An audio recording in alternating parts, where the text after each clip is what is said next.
Shop the Divine Collection from ENL Beauty. This is our limited collection.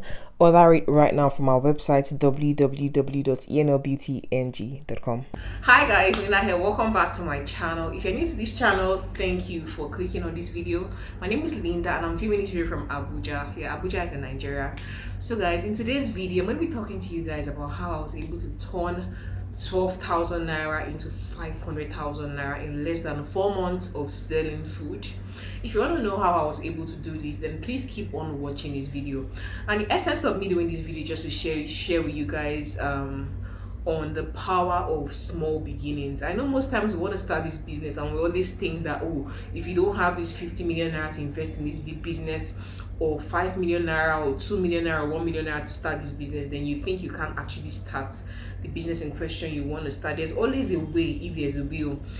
So let me just skip this motivation part and just get right into this video.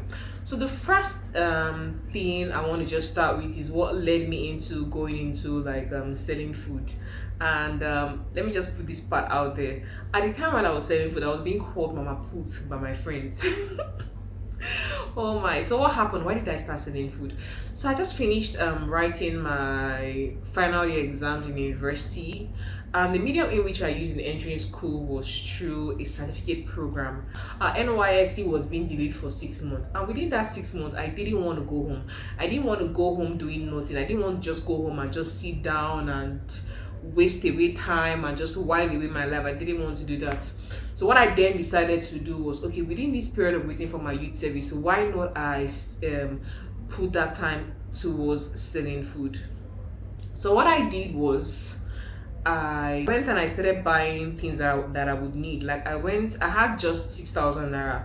So I used the 6,000 naira I had to buy a cooler, and I bought a few food items like rice, I think groundnut oil, onions, tin tomato and all. So when I then told my mom that I wanted to start this food business thing and I'd already bought a few things to start, she then gave me 6,000 naira. So I started the business with 6,000 naira of my own money and 6,000 naira of my mom's money. So I started this business as at 2012. I did that business in 2012 because that was when I finished school. So I used the money she gave me to buy things like meats, vegetables to make the fried rice and jollof rice. I just used the 6,000 naira to buy the other things that I needed. So I already had just one cooler, and luckily for me, I already had things for cooking in my house like a gas cooker, pots, spoons for serving. I also bought takeaway plates to be out of the 6,000 naira my mom gave me. I bought takeaway plates, disposable spoons, serviettes to wrap the spoons. So the first day I came out, I cooked just a pot of jollof rice. I put it in front of my room. Because I was putting this in front of my room and my compound was fenced, so it's more like I was limiting myself to just people within my compound to buy this food. And in that first day of selling that rice, I already got 2 sales, just people patronized me. So the remaining food I had to share for the people in the compound free of charge. So after that day passed, someone came in that first day, someone came and told me that why not take this food outside, and so that more people will see you selling this food, and then you open yourself up for other people to see what you're selling and be able to patronize you. So one lesson I want you to learn from this thing is, when you're doing business, if you don't expose yourself to a platform where other people can get to see and know what you're doing, you'll be limiting yourself because you just be restricting yourself to people just around you. But by the time you open yourself up to a wider audience, you get in contact with other people that might be interested in what you're selling. So what I then did was I took advice and I reached out for my reading table. You know this white table students use. So I got my reading table, I put it out there. I got my cooler of rice. This time around I cooked more food. So I got my cooler of rice. I had like fried beef, I had dodo. Yeah, I think that was just all I had the first time. So as people are passing by, I'll be telling them, hi, I have fried rice, I had just jollof rice the first day I went out. I have jollof rice, I have rice for sale. If you want to buy, please come and buy. A plate of rice with meat is just 200 naira. And one strategy that really helped me at the beginning was that I made the food very affordable. The food was very affordable, but the quality of the food was also very good. The food was very tasty. People liked it. So in the first day of selling, before 12 noon, I'd already sold all the food I cooked. And I think that first day I made something, I made somewhere around 12,000 naira or 15,000 naira. And seeing that, I was so excited. And technically, in that first day of selling that food, yeah, of course, I had my friends around for moral support. Some just came and sat with me. After I made sales that first day, I used the money I got out from that sale to buy an umbrella. You know, these very big umbrellas they use to sell stuffs, to hawk or to sell stuffs at like all these stationary roadsides roadside markets or so. So I got that umbrella, so I was able to stand it and stay under the umbrella, unlike when I was just staying directly under the sun. Yeah, so after I got the umbrella, luckily for me, I could now stand my umbrella and stay under my umbrella while I was waiting for customers to come out buy my food. And take note, even during the period of selling this food, I did not have a shop. As you can see from the story I've been telling you, I was selling this food outside on the streets. Yes, and I would see people passing by. I'll tell them, oh, come and buy food, come and buy food. I was always greeting people and telling them that I had this thing available for sale, and they would come and buy because the food was affordable. And this after for students, when you think about the fact that you have to go home and start buying this, buying that, and then cooking it, and then the time to use in cooking it and then eating the food, it takes a lot of time. So for them, buying food from me was just more convenient. And within that environment, there was nobody that was also selling continental rice around that area. So by the time I was now making profits, after the first 1 day or 2 days, I went in and I got another cooler. So when I bought another cooler, I wasn't just selling just jollof rice. I was now selling jollof rice and fried rice. And some people will call me and say, okay, they want a mixture of jollof rice and fried rice, then with beef.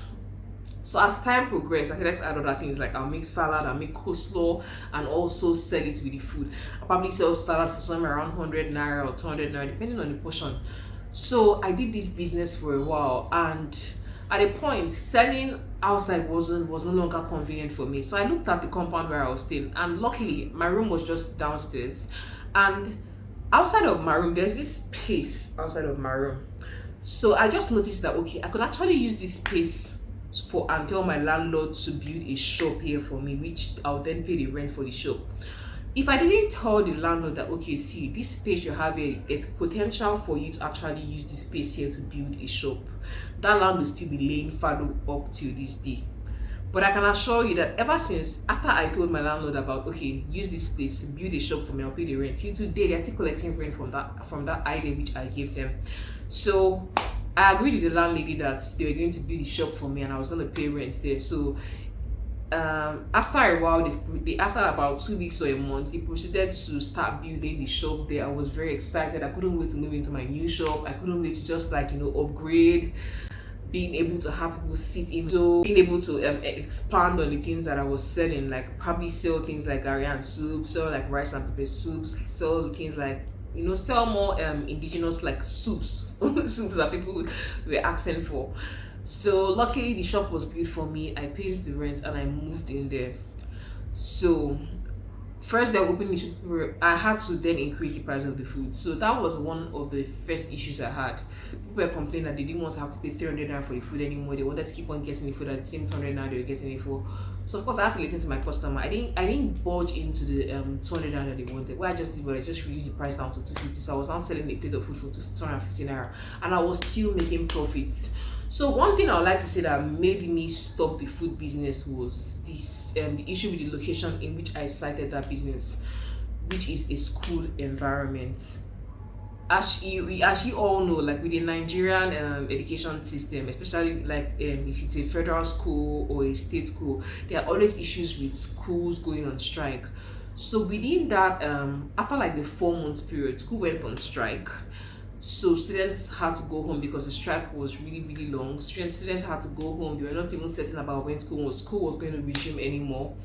So within the period of students not being around, of course, sales dropped down. And I started to rethink, okay, this is what I want to continue doing. Do I want to just be stuck in this environment where students are not around? Business is no longer being doing like it used to, because the students are normally patronized are no longer around.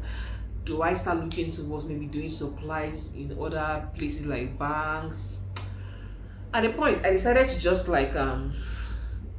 close down the business and proceed towards just completing my youth service and relocating back to Lagos. So that was why I ended the food business.